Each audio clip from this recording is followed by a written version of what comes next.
Imagine strolling through 19th century London, rubbing elbows with literary giants, and then BAM! You spot a striped zebra horse hybrid that's now vanished from the earth forever. What if I told you Mary Shelley, the queen of Gothic horror and creator of Frankenstein, might have crossed paths with animals that are extinct today? Stick around as we dive into this quirky time traveling zoo adventure. What animals could Mary Shelley have seen or interacted with that no longer roam our planet? Let's electrify your curiosity. It's alive!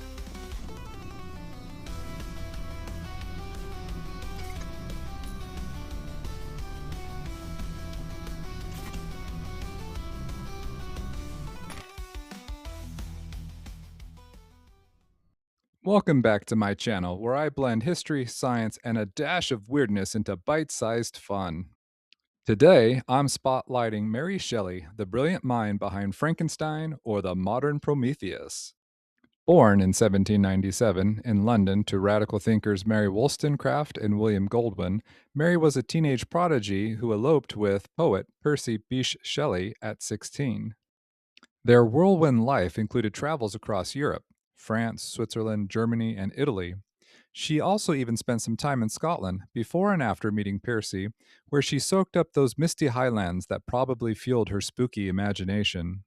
By 1816, during a stormy Swiss villa stay with Lord Byron, she penned her masterpiece at just 18. Mary lived until 1851, navigating loss, love, and literary fame in a male dominated world. But beyond books, could her adventures have included encounters with now extinct beasts? Let's meet four fascinating candidates. First up, the quagga. Picture a zebra that forgot to finish its stripes, front half striped like a barcode, back half plain like a horse. This South African subspecies of the plain zebra was all the rage in the 1800s. Sadly, the last one kicked the bucket in 1883 at the Amsterdam Zoo. Now, how could Mary have met one? London Zoo, baby. It opened to the public in 1847, but fellows got early access from 1828. As a well connected intellectual in London, Mary could have waltzed in during the 1830s or 40s to gawk at the quaggas they imported and exhibited. Imagine her sketching one, pondering life's fragile creations. Frankenstein vibes, anyone?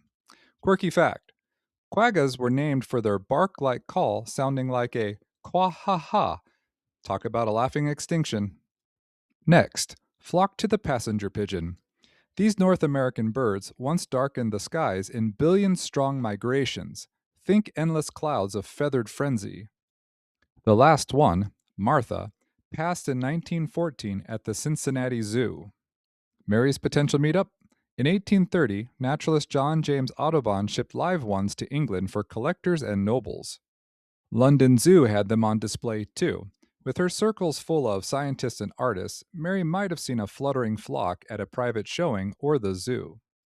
During her Scottish travels, she could have heard tales of similar migratory birds, but these pigeons were imports. Fun twist: one flock was so massive it took 3 days to pass overhead, nature's original traffic jam. Ah, the thylacine, aka the Tasmanian tiger, a marsupial carnivore from down under that looked like a striped wolf dog hybrid with a kangaroo pouch. Creepy cool, right? The last known one died in 1936 at Hobart Zoo. Mary's window? Super narrow. London Zoo got their first thylacines in 1850. Since she lived until February 1851, she could have hustled over for a peek during that debut year. Picture her in London, post Frankenstein fame, eyeing this bizarre beast from Tasmania. It yawned with a jaw that opened 120 degrees, wide enough to swallow a story idea whole. Quirky note: despite the tiger name, it was more a puppy than predator, but hunted to extinction by farmers. Last but not least, the great auk. This flightless North Atlantic bird was like a penguin's beefier cousin, up to 30 inches tall, waddling on rocky shores. The final pair was killed in 1844 off Iceland, with the species gone by 1852. Where might Mary have spotted one? These auks occasionally washed up on British coasts. The last British sighting? 1840 in Scotland's St. Kilda Islands. Perfect tie in to her 1812 1840 Scottish jaunts. She traveled there in 1812, exploring wild landscapes that could have included ox sightings or even a captured bird kept alive for study. Naturalists sometimes displayed them briefly. Fun fact: great auks couldn't fly, but swam like torpedoes. Evolution's quirky trade off that didn't save them from hunters seeking feathers and eggs. There you have it, folks. The quagga, passenger pigeon, thylacine, and great auk.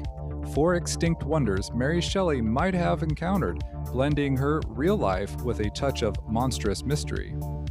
Who knows what inspirations these beasts sparked in her Gothic genius? If you love this quirky history mashup, smash that like button, subscribe for more time-twisting tales, and drop in the comments, what historical figures' extinct animal encounters should I explore next? Until next time, keep your curiosity alive.